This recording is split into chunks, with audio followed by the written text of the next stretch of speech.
दोघी पण म्हणजे ते आंदोलन करणार मुंबईमध्ये कशा आमच्या पद्धतीने? मुख्यमंत्र्यांनी त्यांना कालच उत्तर दिलं.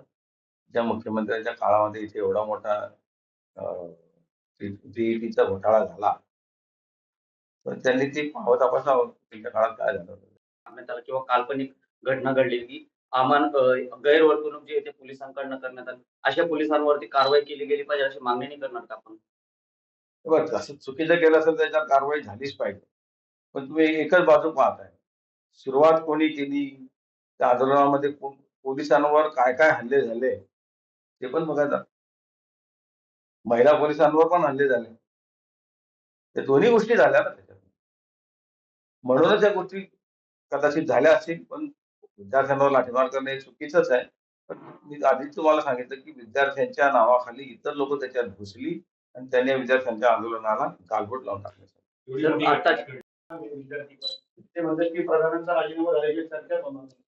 विद्यार्थ्यांचं काहीच म्हणणं नाही. कित्येक विद्यार्थी तर ते स्वतःच सांगतायत, जर वाईट पाहिलं असेल तर, की हे आंदोलनच आमचं मुळात आता दुसऱ्याने हायजॅक करून टाकलेलं आहे म्हणून.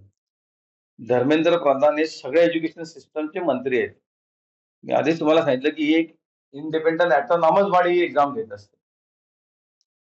एज्युकेशनमध्ये काही बदल करायचे असेल, काही सिस्टम सुधारायची असेल, तर निश्चितपणे सुधारवली गेली पाहिजे. त्याच्यात काही शंका आणि त्याच्यातनं सजेशन मागवलं गेलं पाहिजे. जे विद्यार्थ्यांना वाटतं, की याच्यात अशा-अशा प्रकारचे लूप्स होत आहेत, ते सजेशन मागवून तशी बदल या एज्युकेशन सिस्टममध्ये केले गेले पाहिजे. याच्यात काहीच वावगं नाही.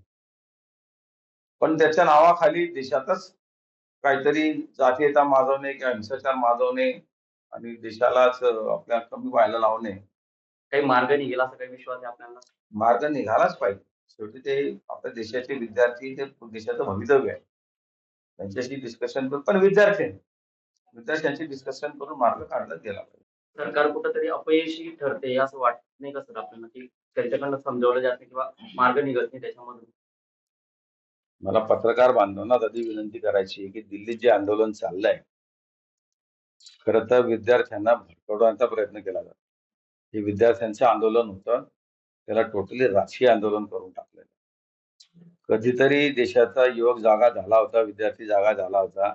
तो त्याच्या हक्कासाठी लढायला लागला होता. पण त्या राजकारणाचा सगळ्या म्हणजे त्यांच्या आंदोलनाचा सगळ्या बट्ट्याबोळ करून त्याला पूर्ण राजकीय आंदोलन करून टाकलं. त्याच्यात सगळे नको ती लोकं घुसली, नको त्या घोषणा व्हायला लागल्या. आणि त्या विद्यार्थ्यांचं आंदोलन सगळं भरकटलं असं मला वाटायला लागलंय.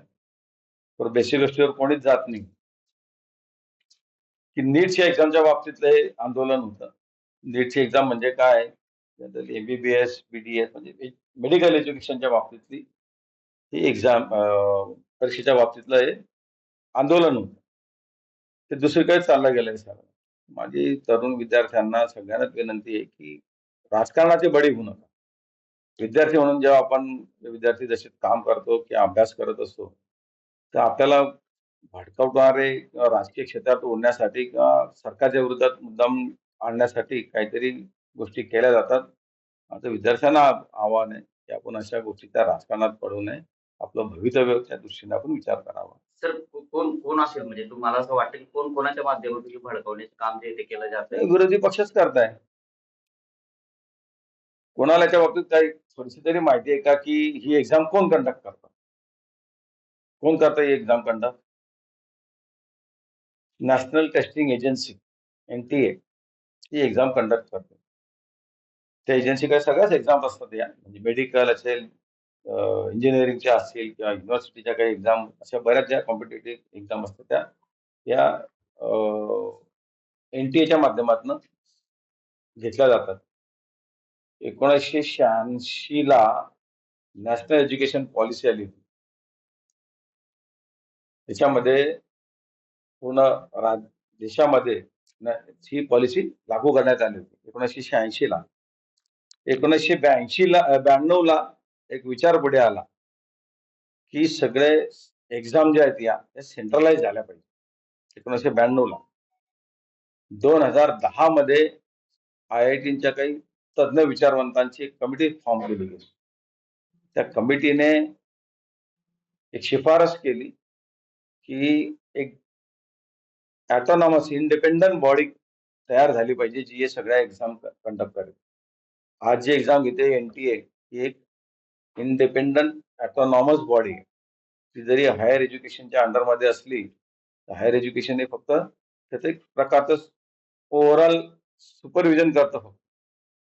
त्याच्यामध्ये त्या बॉडीमध्ये असं नीटची एक्झाम जर घ्यायची असेल तर एज्युकेशन डिपार्टमेंटचे तज्ञ असतात त्याच्यामध्ये. त्यांच्या गाईडलाईन्समध्ये काय करायचं काय नाही ठरवलं जातं, पण एक्झाम मात्र NTA घेते. आता त्या NTA मध्ये कोण आहे त्याच्याबद्दल काही बोललं जात नाही.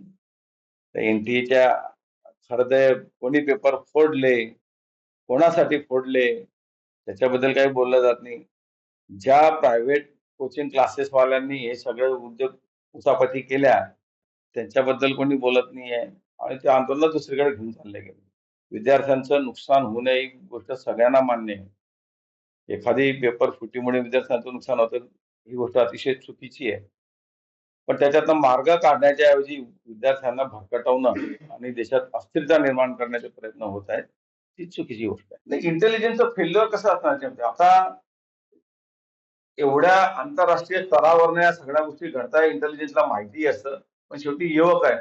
आजही सोशल मीडियाच्या माध्यमातनं असं काही प्रोपगंडा पसरवण्यात येतं, की सगळ्या युवकांना पेटवून लावायचं, सगळ्या युवकांना कसं म्हणजे देशच पेटवून टाका सगळा. देश कोणाचा आहे? युवकांचा नाहीये देश. काही गाड्या जाळतील, काही बसेस जाळतील, काही रेल्वे फोडतील. कोणाची प्रॉपर्टी आहे ती? त्या देशाची प्रॉपर्टी आहे ती. युवकांची प्रॉपर्टी ती. त्यांच्यासाठी तयार केलेलं इन्फ्रास्ट्रक्चर आहे ते. ते कशाला तोडायचं? एवढं संसद आहे, त्या संसदेमध्ये काय तुम्हाला मुद्दे मांडायचे होते ते विरोधकांनी तिथे मांडले पाहिजे.